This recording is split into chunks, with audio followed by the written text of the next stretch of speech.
The crystalline spires of Lamaria glinted like frozen flames beneath the light of 3 moons, their surfaces reflecting the ethereal auroras that danced across the night sky.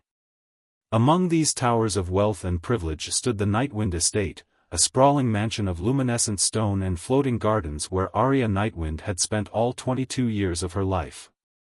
Arya stood at her bedroom window, her iridescent skin shifting through subtle shades of blue as she watched ships dart between the city's towers. Her father, Lord Valen Nightwind, was one of the wealthiest merchants in the Galactic Alliance, his trading empire spanning dozens of star systems. But all the luxury surrounding her couldn't ease the growing unease in her heart. 3 months had passed since her father's wedding to Lady Ravenna Cross, a sophisticated businesswoman from the outer colonies. The marriage had been unexpected, arranged quickly after a whirlwind courtship that left Arya's head spinning.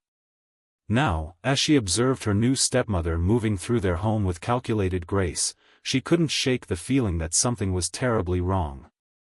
"My dear, you shouldn't spend so much time gazing at the stars," Ravenna's voice came from behind her, smooth as silk but with an edge that made Arya's skin prickle.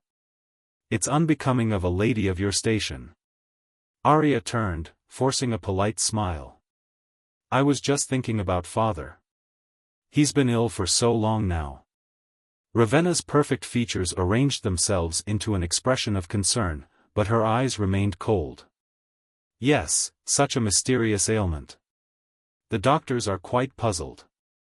She moved closer, placing a hand on Arya's shoulder that felt more like a warning than comfort. "You should rest. Tomorrow is another busy day." After Ravenna left, Arya pulled up her personal terminal, reviewing the medical reports on her father's condition.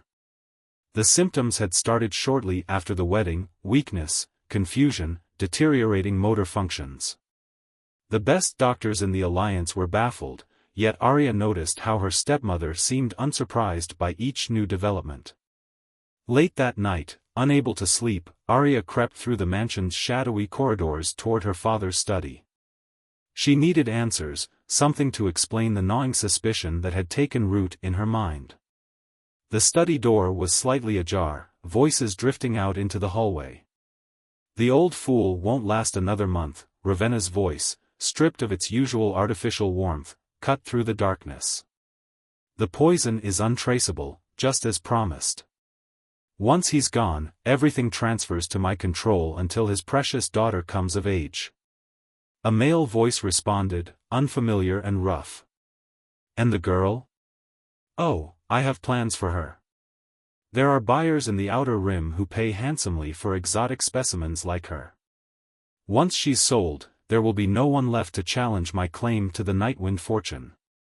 Arya pressed a hand to her mouth to stifle a gasp, her heart pounding so hard she feared they would hear it. She backed away slowly, her mind racing. She had to get help, had to save her father before. "Going somewhere, dear stepdaughter?"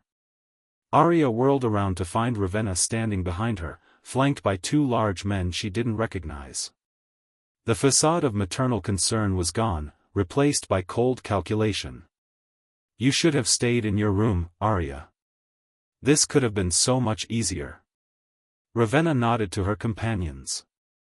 "Take her. Our buyers won't wait forever." Arya tried to run, but the men were faster.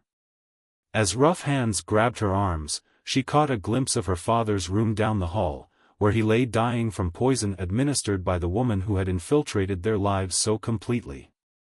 The last thing Arya saw before darkness claimed her was Ravenna's triumphant smile, a predator's expression that had been hiding behind a mask of sophistication all along.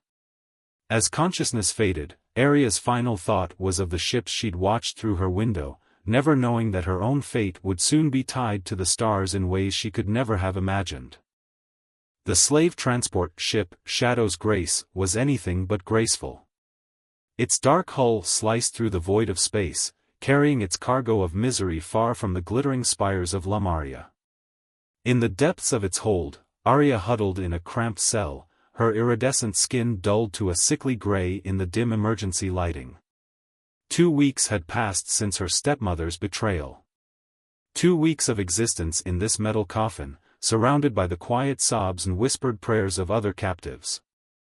The slavers had stripped her of everything, her fine clothes, her dignity, even the delicate crystal pendant that had been her mother's last gift. All that remained was the burning ember of rage in her heart, fueled by thoughts of her father's murder and Ravenna's triumphant smirk.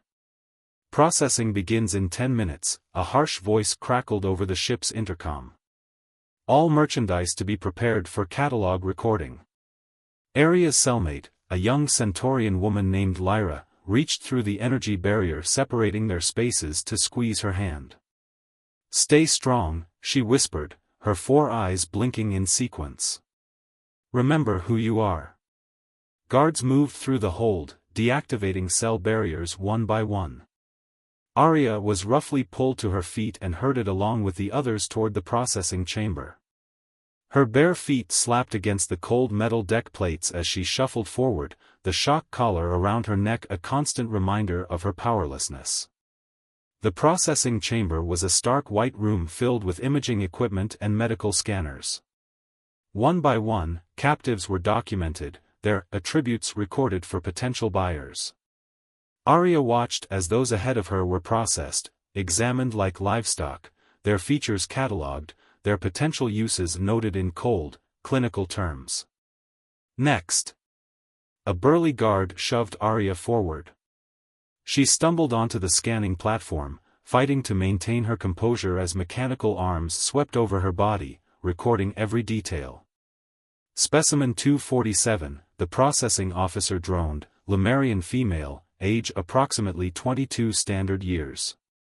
Excellent physical condition, unusual coloring even for her species. Suitable for entertainment, companionship, or display purposes.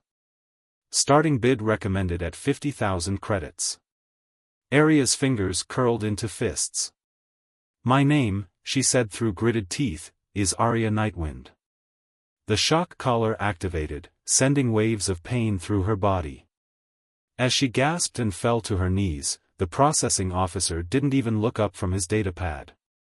"Specimen shows signs of resistance.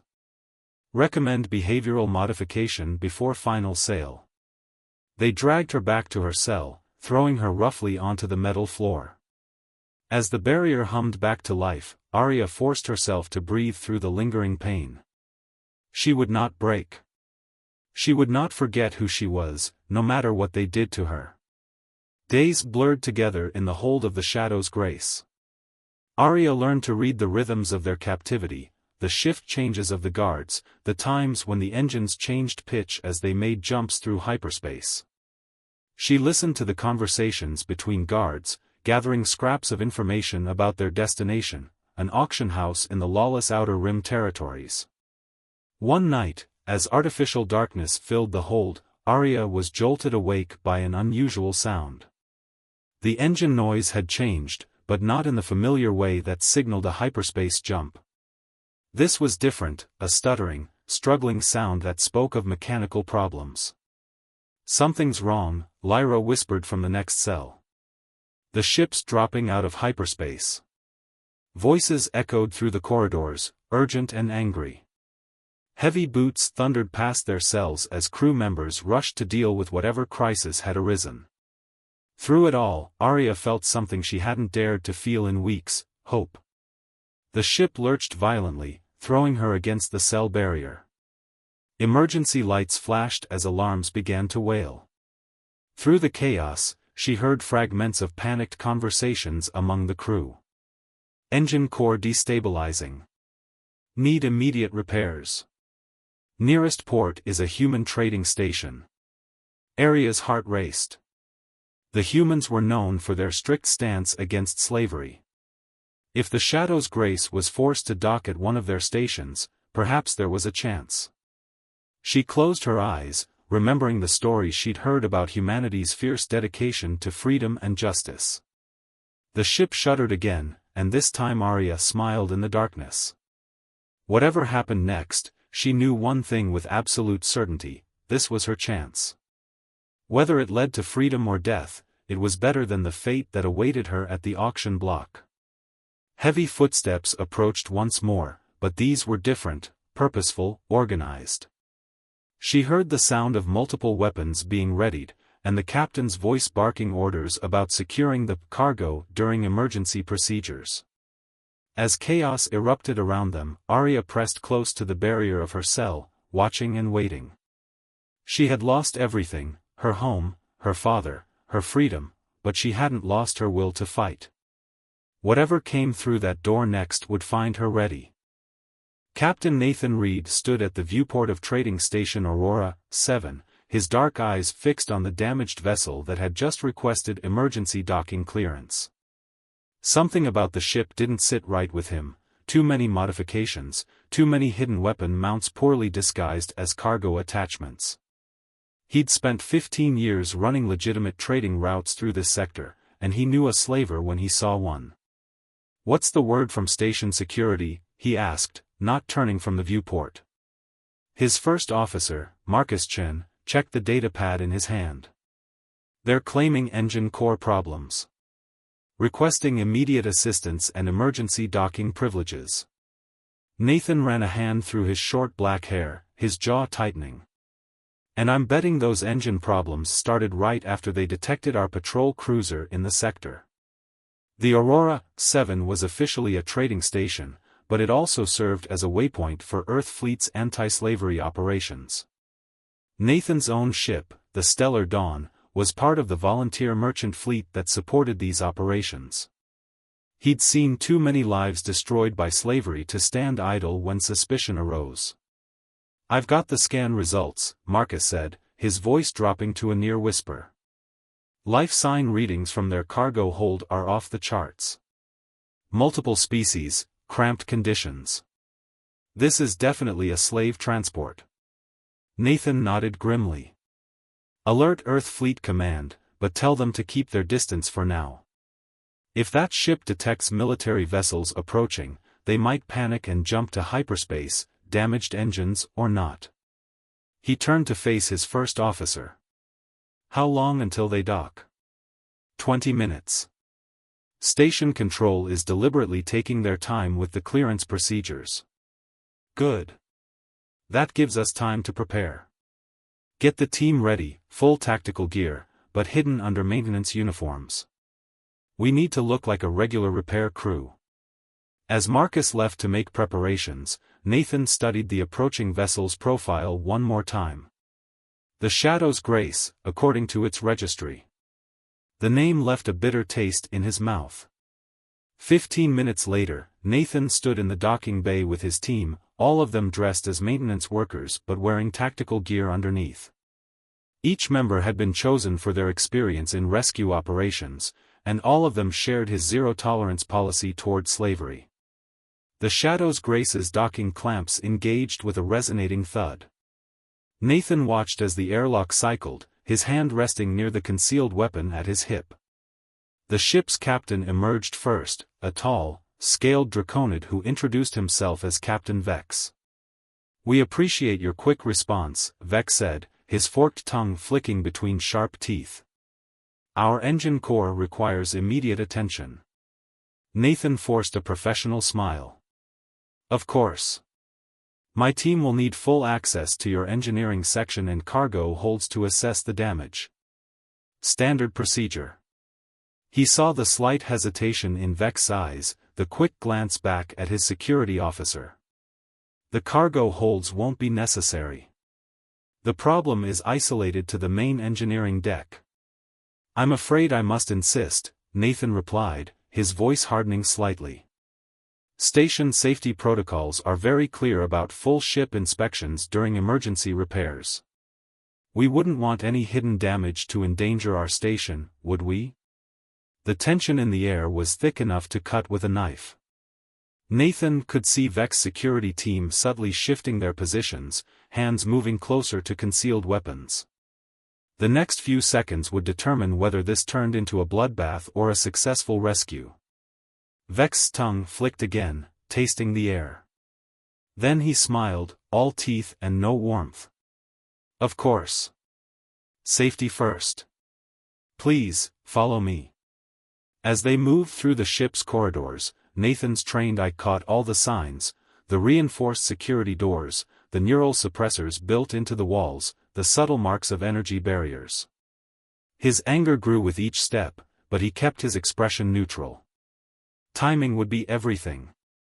They reached the engineering section, and Nathan's team spread out, pretending to inspect the engine core while actually moving into strategic positions.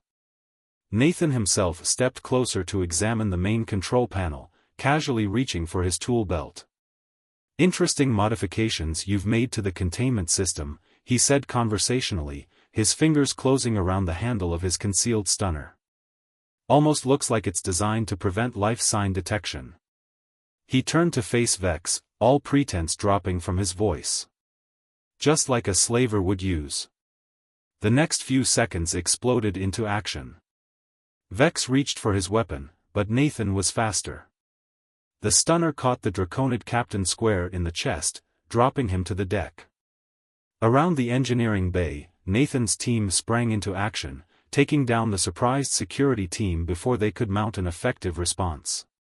"Marcus, get to the bridge." "Lock it down," Nathan ordered, already moving toward the cargo hold. "And signal the station, we're going to need medical teams and security support." As he ran through the corridors, Nathan's mind was focused on one thing: the innocent lives trapped in this ship's belly. He'd freed slaves before, seen the hope return to their eyes when they realized they were safe. It never got easier, seeing what beings could do to each other, but the moment of liberation made it all worthwhile. He reached the hold's main door, his heart pounding not from exertion but from controlled rage at what he knew he'd find inside. As the door slid open, he called out in a clear, strong voice, "This is Captain Nathan Reed of the Earth Merchant Fleet. You're under human protection now. You're free." The words, "you're free," echoed through the hold of the Shadow's grace, met at first with disbelieving silence. Nathan moved forward, his team following with medical scanners and barrier disruptors. The dim emergency lighting cast strange shadows across rows of cells, each one holding stories of loss and suffering. Arya stood at her cell barrier, hardly daring to breathe. The human captain's voice had carried something she hadn't heard in weeks, authority tempered with compassion. She watched as he approached, systematically deactivating barriers and shock collars. His movements were efficient but gentle, his dark eyes meeting each prisoner's gaze with quiet reassurance. When he reached her cell, Nathan paused. Something about the Lemurian woman's stance caught his attention, the way she held herself, refusing to be bowed despite her circumstances. Her iridescent skin was dulled from weeks in captivity, but her eyes burned with an inner fire that spoke of unbroken spirit. "You're safe now," he said softly, deactivating her barrier. "I'm Captain Nathan Reed." "Arya Nightwind," she replied, her voice hoarse but dignified. As the barrier disappeared, she stepped forward on shaking legs. Nathan instinctively reached out to steady her, and their eyes met properly for the first time. In that moment, something passed between them, a recognition of kindred spirits, perhaps, or simply the human capacity for connection in the midst of chaos. Nathan saw in her eyes not just suffering, but determination and intelligence. Arya saw in his face not just strength, but genuine concern for the welfare of strangers. "Captain." Marcus's voice crackled over the comm, "We've got incoming vessels. Looks like the Shadow's grace managed to get out a distress signal to their associates." Nathan's jaw tightened. "How many?" "3 ships, heavily armed. 10 minutes out." "Get all the survivors to the station," Nathan ordered, turning to his team. "Priority medical cases first. Move." As the rescue operation accelerated, Arya found herself walking alongside Nathan through the corridors. "Captain," she said, her voice growing stronger, "there's something you need to know. This isn't just a slave ship, it's part of a larger conspiracy. My stepmother, Lady Ravenna Cross, she's connected to all of this. She murdered my father and sold me to these traitors." Nathan's eyes narrowed. "Lady Cross? The same Lady Cross who's been lobbying against increased patrols in the Outer Rim?" "Yes. She's using my family's wealth and influence to protect slave trading operations. I have proof, recordings from the night she had me taken. Before Nathan could respond, the ship shuddered violently. Marcus's voice came through again, "They're early. 3 ships just dropped out of hyperspace, opening fire on the station's shields. Get everyone off this ship now," Nathan commanded. He turned to Arya. "Can you walk?" She nodded, but as they started moving, her legs buckled. Without hesitation, Nathan swept her into his arms. "Hold on," he said, and began running toward the docking bay. The corridor ahead of them exploded in a shower of sparks as the ship took another hit. Nathan turned, shielding Arya with his body. Through the chaos, she felt the steady beat of his heart, the unwavering strength in his arms.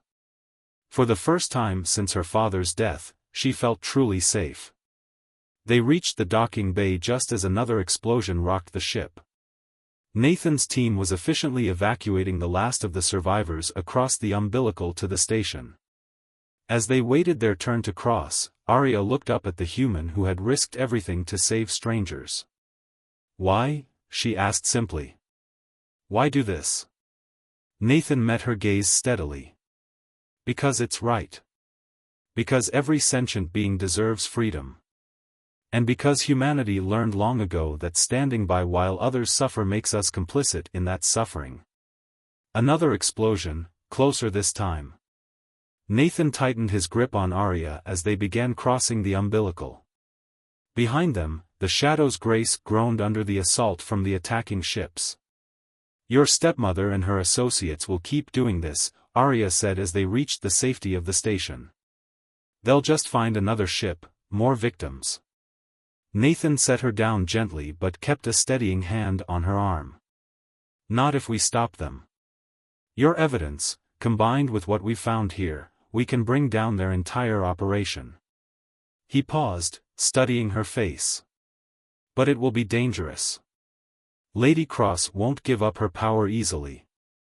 Arya straightened, her skin beginning to regain some of its natural luster. "I lost everything to her once. I won't let her destroy more lives." Around them, medical teams were tending to the rescued slaves while security forces coordinated with Earth fleet vessels arriving to deal with the attacking ships. But in that moment, Nathan and Arya were focused only on each other, recognizing in their shared determination the beginning of something more than just an alliance. "Then we'll stop her together," Nathan said, his hand finding hers. "Human and Lemurian, working to bring justice to the stars." Arya's fingers tightened around his. Together, she agreed, and in that word was a promise, of justice, of healing, and perhaps, of something more. The crystalline spires of Lemuria looked different now to Arya as the stellar dawn descended through the atmosphere. 2 months had passed since her rescue, months spent gathering evidence and building a case against Lady Ravenna Cross and her trafficking network. Now, she was returning home, not as a victim, but as a warrior for justice. Nathan stood beside her on the bridge, his presence a steady anchor. In the weeks they'd worked together, their initial connection had deepened into something neither of them had expected. He'd shown her Earth's oceans, as vast and changeable as her own emotions. She'd taught him about Lemurian art and music, watching his face light up with wonder at her world's beauty. "The evidence is ironclad," Nathan said, checking the data one final time. "Financial records, witness testimonies, and your recordings. Earth Fleet's anti-trafficking division has strike teams ready across 3 sectors to take down the entire network." Arya nodded, her skin shimming with determination. "Ravenna will be at the estate. It's the end of the financial quarter. She always holds a gathering of her business associates to discuss their operations." The plan was precise, coordinated between Earth Fleet and those members of Lemurian law enforcement who hadn't been corrupted by Ravenna's influence. As the stellar dawn landed at a private dock near the Nightwind estate, Arya felt her heart racing with anticipation. Nathan touched her arm gently. "Are you ready?" She met his eyes, drawing strength from the warmth and conviction she found there. Yes. It's time to take back my home. They moved through the estate's gardens, now neglected without Aria's care. Security teams were already in position, waiting for the signal.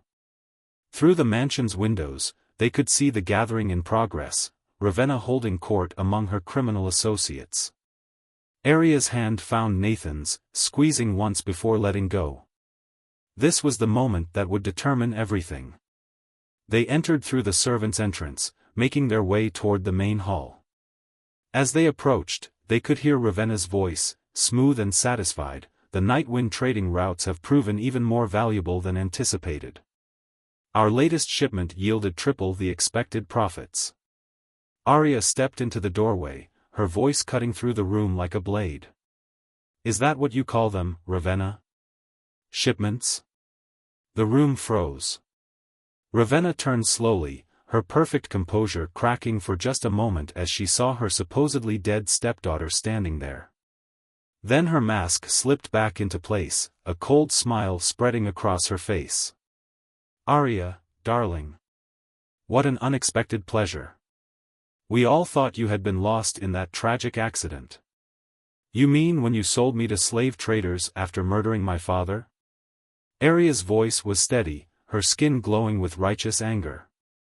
That accident? Ravenna's eyes darted to the exits, where her security teams should have been. Instead, she saw Earth Fleet officers moving into position. Her guests began to shift nervously, reaching for weapons. I'd advise against that, Nathan said, stepping forward. This building is surrounded by both Earth Fleet and Lemurian authorities. It's over, Lady Cross. Ravenna's facade finally cracked, hatred twisting her beautiful features. You dare bring humans into this? They have no authority here. Actually, came a new voice as Marcus entered with a team of Lemurian officials. Earth Fleet has full jurisdiction in cases of interstellar trafficking.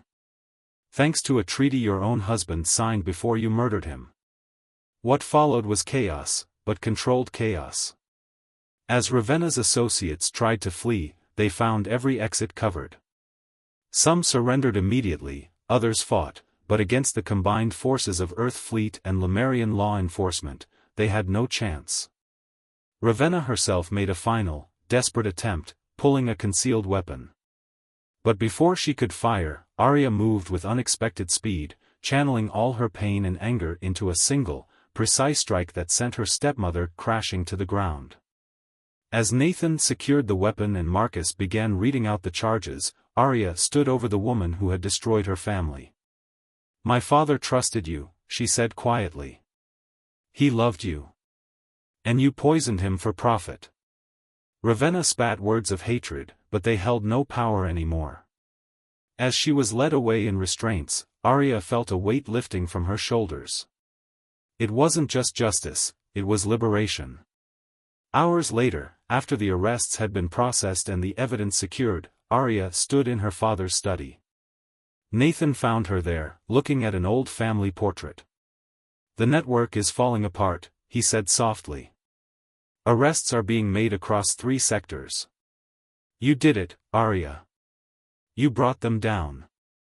We did it, she corrected, turning to face him. I couldn't have done any of this without you, Nathan. He stepped closer, his hand finding hers. What will you do now? The Nightwind trading empire needs its true heir. Aria looked around the study, seeing not just her past but possibilities for the future. I'm thinking of reorganizing our trading routes. Perhaps a partnership with Earth Fleet, to help protect other vessels from raiders and traffickers. She met his eyes. I could use an experienced captain as an advisor. Nathan smiled, understanding all she wasn't saying. I think that could be arranged. Earth Fleet has been wanting to establish stronger ties with Lemurian traders. Is that the only tie you're interested in establishing? Aria asked, her skin shimmering with hints of rose gold, the Lemurian sign of affection. Instead of answering with words, Nathan drew her closer. Their kiss was gentle but full of promise, a bridge between worlds, a testament to the power of human compassion, and the beginning of something extraordinary. As the 3 moons of Lamaria rose outside, their light fell on 2 figures standing together in the study, human and Lemurian, protectors and partners, writing a new chapter in both their species' histories. Their story would become legend in time, how human courage and alien grace combined to bring justice to the stars, and how love proved stronger than hatred across the boundaries of worlds.